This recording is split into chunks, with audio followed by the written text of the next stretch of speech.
рӯзи шанбе бар асари таркиши гази табиӣ дар як манзили зисти панҷошиёна дар шаҳри орехово зуева воқеъ дар 85 километрии шарқи Москав як нафар ҳалок шуд.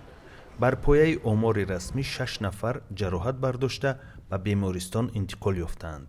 вазорати ҳолатҳои фавқулодаи Русия мегӯяд, таркиш дар табақаи сеюм ба вуқӯъ пайваста манзилҳои як бахш ё худ як подъезди манзили иборат аз 80 апартамонро вайрон кард. як ҳафта инҷониб бо ҳадафи ҷилавгирӣ аз сирояти коронавирус дар Русия режими гӯшанишинӣ ҷорӣ шуда, мақомот ба сокинон дастур додаанд, ки дар хона бошанд.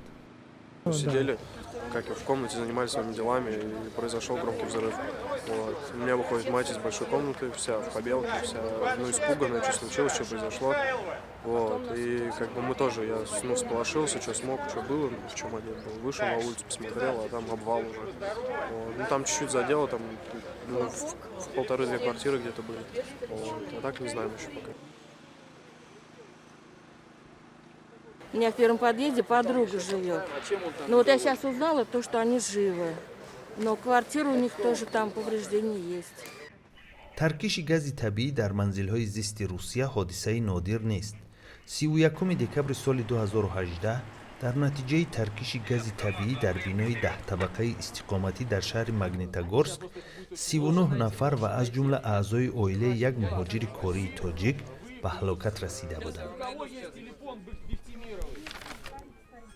У меня есть, я сейчас найду, да, ее дочери. Давайте, ищите. Есть у кого телефон с 10-й квартиры? Находим, пусть сюда подходит. Давайте. Значит, я ставлю, что